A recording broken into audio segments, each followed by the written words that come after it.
2012, cerca de 20 alunas de ensino médio da cidade de Leroy, Nova York, desenvolveram sintomas neurológicos sem causa física.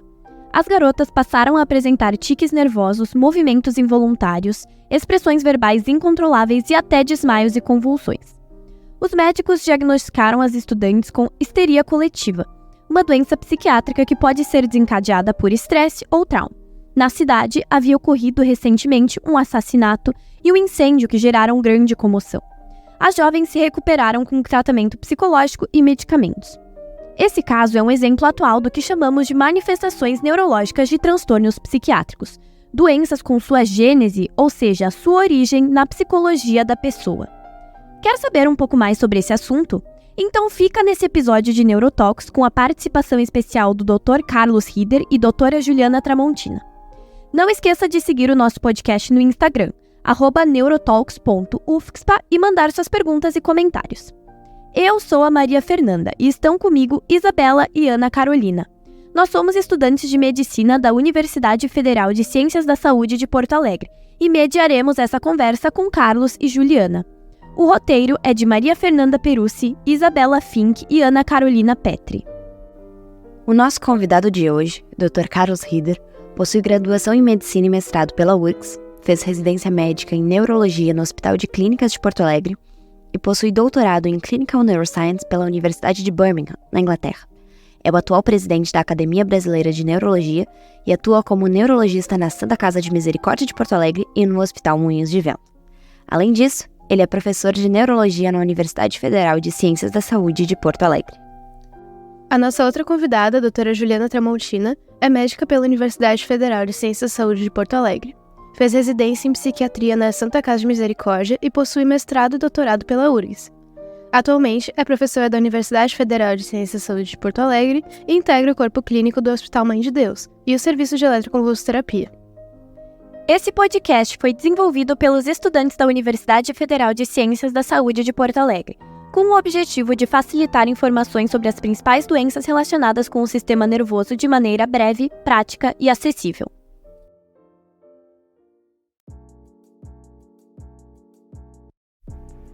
Olá, doutora Juliana!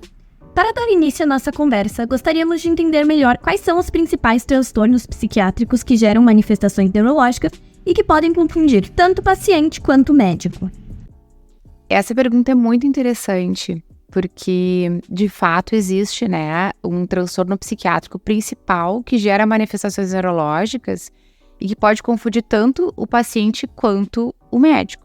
E tem uma categoria diagnóstica na psiquiatria que contempla exatamente essa interface entre os sintomas neurológicos e condições psiquiátricas. E não são apenas os sintomas físicos, mas também tem componentes emocionais, psicológicos e comportamentais que são bem importantes nessa categoria. A gente chama esses transtornos, essa categoria, de transtornos somáticos ou transtornos de sintomas neurológicos funcionais. Exatamente esse nome que acaba misturando, vejam que é um diagnóstico que nós utilizamos muito na psiquiatria, mas que traz essa nomenclatura que funde essas duas condições. E essa questão, ela é bastante pertinente porque ela tem essa dúvida que nós médicos, nós já tínhamos, que era, afinal de contas, é psiquiátrico, é neurológico, é cardiológico, gastroenterológico. Então, essa dúvida clínica acabou trazendo à tona aí essa entidade diagnóstica, digamos assim. E aí, o que acabou acontecendo é que, durante um tempo, era dividido entre sintoma neurológico e o que não era neurológico era se investigado, fazer esses exames, e o que não era neurológico, que sobrava, digamos assim, acabava sendo diagnosticado como psiquiátrico. Só que isso se viu que não é dessa forma.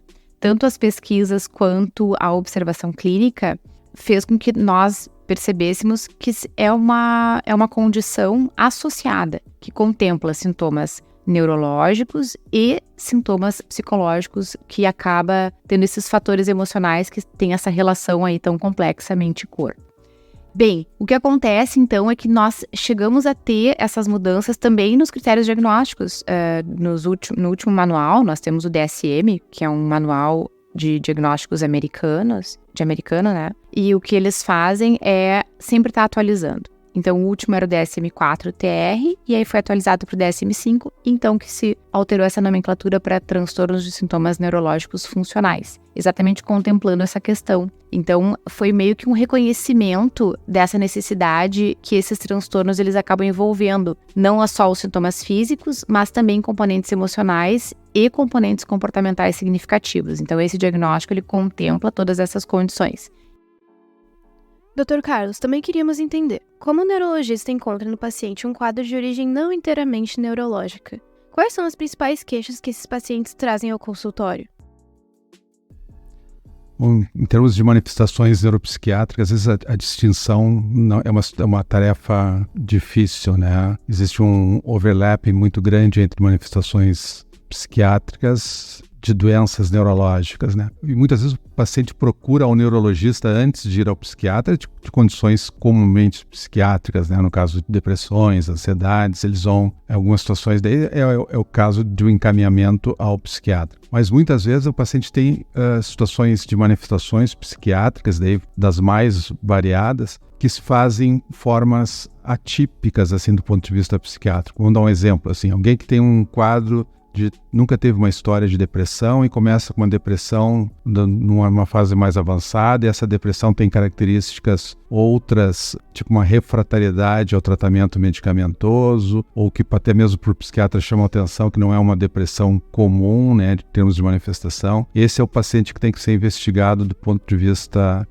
neurológico. Uma série de doenças, principalmente algumas doenças neurodegenerativas, pode se apresentar como manifestações de depressão. Outra situação, assim, os sintomas psicóticos. Alguém que não tem um histórico de doença do caráter tipo esquizofreniforme ou sintomas psicóticos, começa tardiamente com psicose. Principalmente quando a psicose, né, assim, são de manifestações visuais, né? Os pacientes psiquiátricos normalmente têm sintomas de alucinações ou ilusões. Alucinações é quando não existe nada externo e a pessoa já tem a imaginação, aquela coisa irreal. Usualmente nas doenças psiquiátricas, usualmente é auditiva, né? Quando isso for visual, predominantemente visual, a gente tem que pensar em situações neurológicas e também deve ser investigado, né? Então, acho que cada vez mais, assim, as doenças psiquiátricas, principalmente as mais graves, frequentemente passam por uma avaliação neurológica para descartar uma situação de condição neurológica que tem um processo estrutural ou neurodegenerativo associado, né? Juliana, sabemos que pessoas em episódio depressivo, por exemplo, podem apresentar quadros de agitação ou retardo motor, que podem ser semelhantes a parkinsonismos ou ataxias. Como o médico psiquiatra suspeita que há uma origem psiquiátrica? E quais sinais e sintomas podem ajudar o ouvinte a procurar a ajuda desse especialista? Não sendo uma condição, como eu comentei, né, de um quadro que nós chamamos, então, de um sintoma neurológico funcional, se o paciente não tem esse diagnóstico, se ele tem, então, essas alterações motoras presentes, e se nós queremos ver se tem algo psiquiátrico junto, geralmente o que nós temos que pensar seria, então, que nos transtornos psiquiátricos, nós temos os diagnósticos geralmente acoplados, né, ou agrupados no mesmo tempo. Ou seja, eles passam por um tempo juntos, né? Então, não é um tremor isolado. O paciente, quando está muitas vezes associado com um quadro depressivo, além do tremor, ele tem outras questões que estão presentes naquele tempo. Então, primeiro que tem que ter esse tempo, então, associado, né, com todos os sintomas juntos, e tem que ser por um tempo distinto, assim, não por 1 ou 2 dias, né, mas principalmente por um tempo, por exemplo, depressão, pelo menos 2 semanas. Então, nós temos que ter um tempo necessário de sintomas e, claro, esses sintomas eles devem causar algum tipo de prejuízo ao paciente. Então, tanto o sintoma de agitação quanto o sintoma, por exemplo, de lentificação nos pacientes psiquiátricos ocorrem dentro de um episódio depressivo quando associados com outras características diagnósticas, como, por exemplo, a alteração do sono, tristeza, a perda de prazer pelas coisas, que nós chamamos de anedonia, irritabilidade, tem que ter ainda, por exemplo, sintomas como alteração do apetite, muitas vezes uma perda do apetite, ou às vezes pode ter também aumento do apetite, pode ter muitas vezes até a perda bem dramática de peso associada à depressão. O paciente paciente pode ter sintomas de dificuldade de concentração, ou ainda pensamentos de culpa, autocrítica, chegando até a pensamentos de morte, muitas vezes. Mas esses sintomas, eles acontecem num mesmo período de tempo, por um período necessário de tempo, aí pelo menos em torno de 2 semanas. Já o parkinsonismo, quando tu citaste, né, então a agitação e lentificação, a gente sabe que é um critério aí da depressão, pode estar associado com outros tipos de depressão, não só a depressão unipolar, mas também com uma depressão bipolar, e também às vezes em alguns quadros de ansiedade. Já o parkinsonismo, que são aqueles sintomas que imitam o transtorno de Parkinson, que seriam esses tremores, ou um rosto, né, uma fáscias mais séria, que nós chamamos, né, fáscia séria, que é uma fáscias como se fosse, né, de um boneco com poucas expressões, fica na face do paciente. Tem alguns medicamentos da psiquiatria que podem mimetizar esses sintomas. Então, nós temos também que cuidar para não fazer um diagnóstico neurológico, digamos, de Parkinson, nos pacientes que possuem algum transtorno psiquiátrico e fazem uso dessas medicações. Ou pacientes, por algum outro motivo, fazem uso desses medicamentos. Porque esses medicamentos, eles agem num local lá do neurônio que se chama dopamina, num neurotransmissor, que é o mesmo local que está alterado na doença de Parkinson. Então, isso acaba fazendo com que parece uma doença de Parkinson, mas não é. É um efeito adverso dos medicamentos da depressão, que podemos usar, né, na depressão, no transtorno bipolar ou nos quadros, alguns outros quadros psiquiátricos. Então, isso nós também temos que fazer essa diferenciação.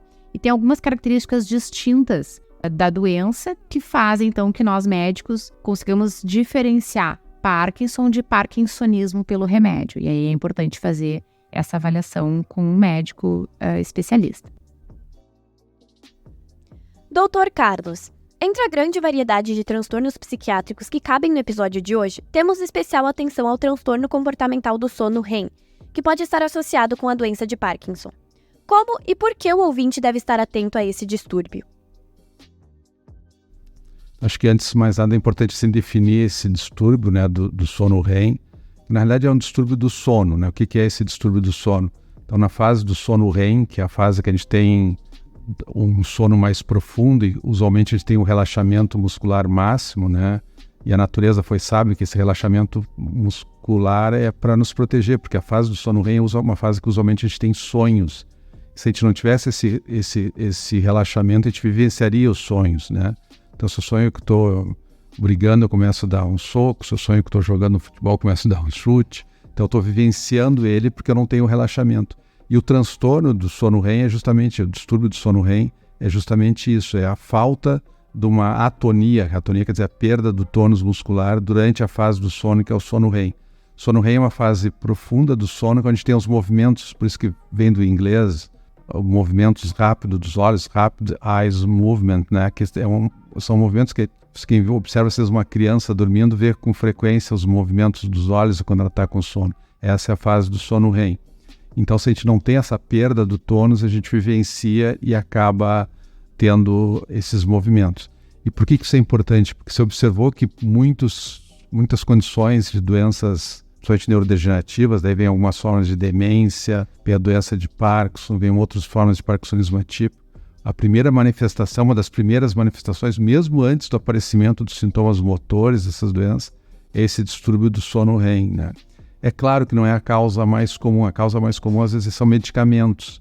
Uma série de medicamentos pode dar o distúrbio do sono REM, entre eles os antidepressivos, ou até alguns medicamentos de uso clínico, como uma categoria chamada beta-bloqueadores, tipo propranolol, que é um antihipertensivo, pode desencadear um distúrbio do sono REM, né? Então, sempre que alguém tiver um distúrbio do sono REM, tem que ser investigado, ver se não tem uma causa secundária e acompanhado na eventualidade de vir a desenvolver alguma complicação dessas neurológicas citadas, né? Juliana, acabamos de ouvir do Carlos um pouco sobre como o sono pode ser influenciado por transtornos psiquiátricos. Nesse ano, a revista Sleep Epidemiology apontou que 66% dos brasileiros têm um sono de má qualidade, principalmente pela má regularidade e baixa quantidade de horas dormidas. Sabendo que pessoas em episódios depressivos, ansiosos, pacientes bipolares tendem a ter o sono afetado, quais manifestações neurológicas essas pessoas podem ter, a curto e a longo prazo? Alterações de sono, tanto para os pacientes com ansiedade, quanto para os pacientes com depressão ou depressão bipolar ou transtorno bipolar, são muito importantes. Então, o padrão de sono, ele é como se fosse a temperatura para um paciente que tem pneumonia. O padrão de sono é a referência para quem trabalha com transtorno de humor e ansiedade. O padrão de sono é muito importante ter um sono regular e uma boa qualidade de sono. Então, vocês vejam esse dado que acabou aparecendo nesse estudo, mostra a importância que nós temos que dar para essa função essencial aí da nossa vida, que é o sono. O que acaba acontecendo é que, muitas vezes, a alteração de sono pode desencadear uma alteração de humor, ou pode piorar um quadro de humor, como ansiedade, uma depressão, um transtorno bipolar. Então, o sono, nós muitas vezes temos ele como causador, né, ou precipitador de uma alteração psiquiátrica, mas também o sono, ele pode ser uma consequência de um transtorno importante, né, como a ansiedade, depressão ou transtorno bipolar. Então, de fato, o sono, ele está associado com essas condições psiquiátricas e com o bem-estar também, né, do indivíduo, mas podendo chegar a levar o indivíduo aí para uma piora de um episódio de algum transtorno psiquiátrico. Já em relação à tua pergunta, né, em relação às manifestações neurológicas que essas pessoas podem apresentar a curto e a longo prazo, o que nós sabemos é que existe essa associação, mas talvez seja uma extrapolação de dados nós dizermos que uma alteração do sono vai causar, por exemplo, a curto prazo um quadro de depressão e a longo prazo uma demência, né? Por exemplo, tá? Existem sim estudos que mostram que existe essa associação entre sono, depressão, ansiedade e Alzheimer, por exemplo, né? Um tipo de demência, mas até nós dizermos que isso é causa e consequência é um pouco a mais. Nós temos que ter um certo cuidado, porque o paciente que tem uma demência, por exemplo, um transtorno neurológico, muitas vezes ele também vai ter uma alteração de sono. Então, não se tem ainda nenhum estudo que mostre que existe essa causalidade. Claramente, né? Pode ser que no futuro isso venha a aparecer, mas nós ainda não temos isso. O que nós sabemos é que essas alterações crônicas no sono podem desencadear principalmente, então, naqueles indivíduos que já têm alguma propensão, talvez aí uma fragilidade genética, uma tendência genética, pode então causar aí uma perda cognitiva a curto e a longo prazo. Mas geralmente são indivíduos que já têm uma base de tendência a ter essas alterações cognitivas. Carlos, agora que falamos da noite, também gostaríamos de falar sobre um problema que, de acordo com a OMS, afeta os dias de 5% da população mundial, a depressão. Como essa doença atua no nosso corpo e como ela causa as manifestações neurológicas que esses pacientes podem experimentar. Além disso, que manifestações são essas? Bom, a depressão obviamente é uma doença bastante frequente, a maior parte dela de uma situação psiquiátrica, né, que tem que ser tratada e acompanhada pelo psiquiatra. Mas tem algumas situações que doenças neurológicas podem se manifestar como depressão, né?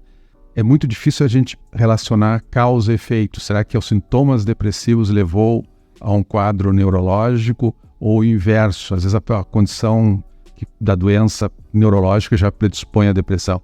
Daí, de novo, o exemplo disso cai bem a doença de Parkinson. A doença de Parkinson, que é conhecida por ter lentidão dos movimentos, rigidez ou tremor, né?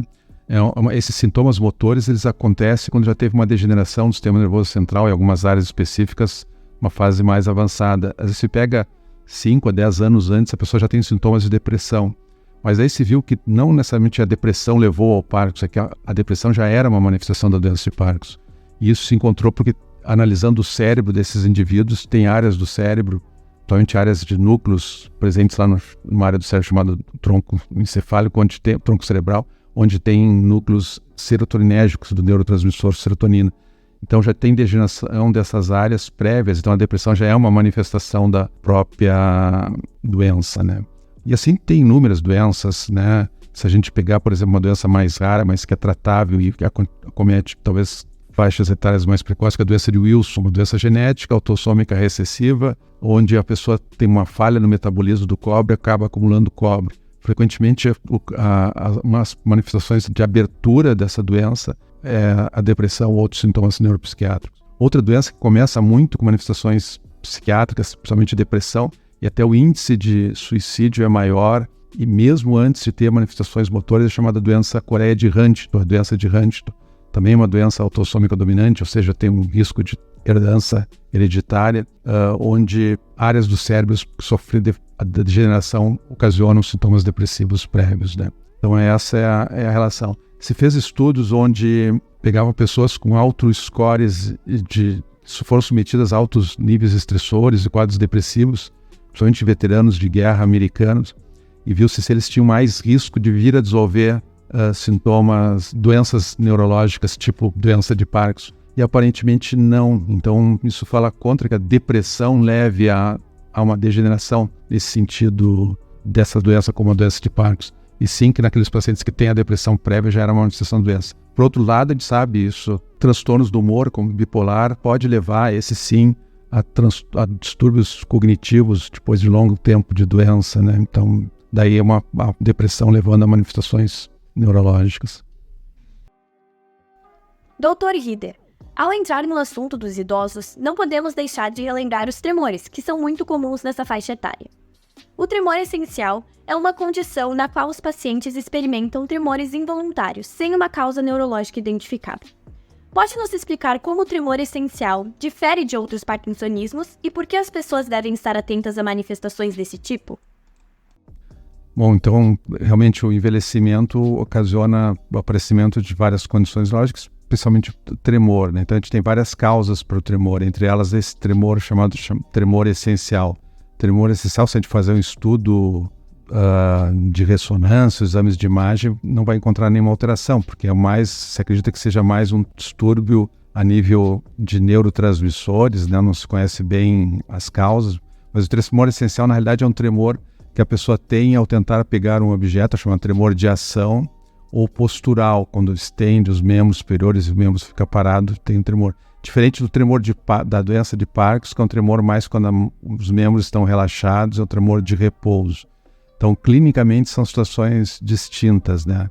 O tremor essencial, em 40% das situações, tem um componente familiar, genético, pior em situações de ansiedade, às vezes não se sabe bem porque melhora, às vezes em alguns pacientes com pequena ingesta do álcool, né? E é um tremor que muitas vezes se torna incapacitante, é um tremor mais de membros superiores, mais de ação convencionada. Já o tremor da doença de Parkinson é um tremor de repouso que começa de um lado e se torna do outro lado. É importante a gente sempre lembrar, e na população em geral, assim, as causas de tremores, então os medicamentos, né? Uma série de medicamentos pode induzir tremor.